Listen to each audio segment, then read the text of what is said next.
सीते राम कथा हृदयम्।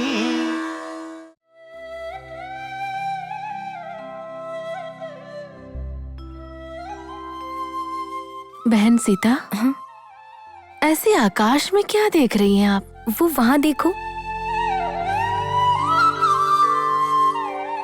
पंछियों ने अपने शिकार के लिए किस प्रकार घेराव किया है।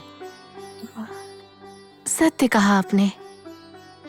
इस प्रकार चारों ओर से घेर लेने से उन्हें आक्रमण करने में सरल हो जाएगा। हाँ उर्मिला, यदि हम अपने शत्रुओं को चारों ओर से घेर लेते हैं तो उनको पराजित करना हमारे लिए सरल होगा। मिथिला पर आक्रमण कर रहे शत्रुओं का सामना करने हम इस क्रम का अनुकरण कर सकते हैं ना? बहन सीता, हमें आपस में वार्तालाप करने से क्या लाभ होगा? इस विषय को सबसे पहले हमें पिताजी को बताना चाहिए। अवश्य उर्मिला, हमें ऐसा करना चाहिए। चलो पिताजी से बात करते हैं।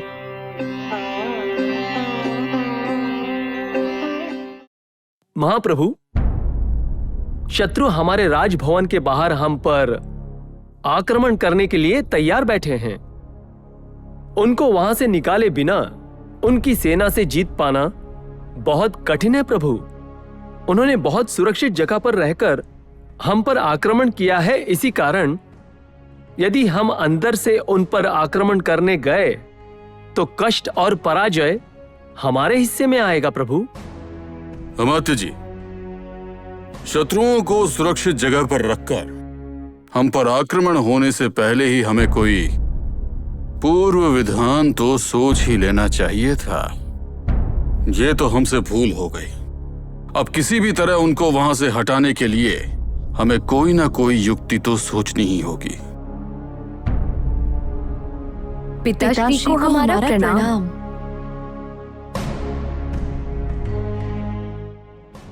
सीता, उर्मिला। पिताश्री, हमें एक युक्ति सूझी है।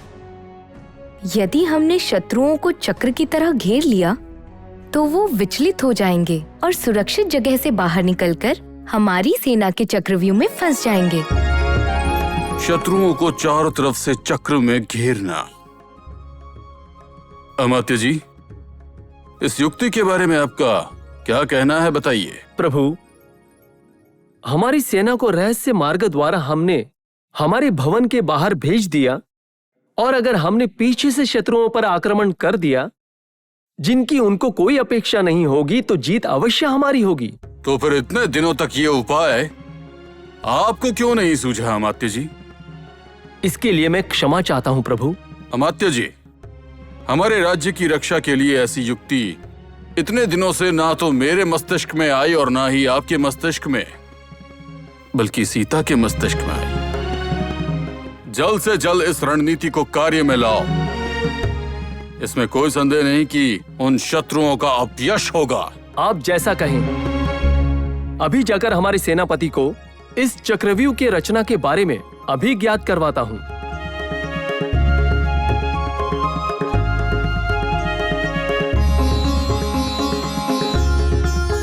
सीता, ये ऐसी अजीब व्याख्या। तुम्हारे मस्तिष्क में ऐसी कोई योजना तैयार हो सकती है, हमने तो कभी सोचा भी नहीं था। हा?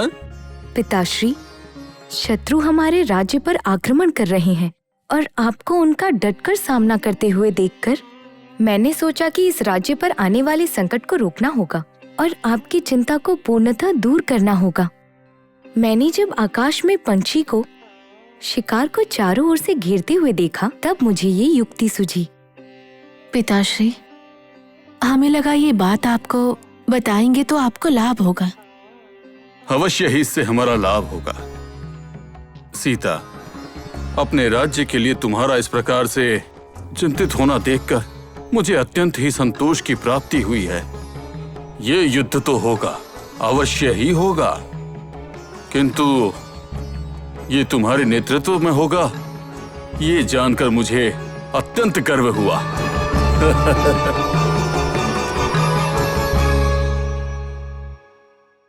सीते राम कथा हृदयं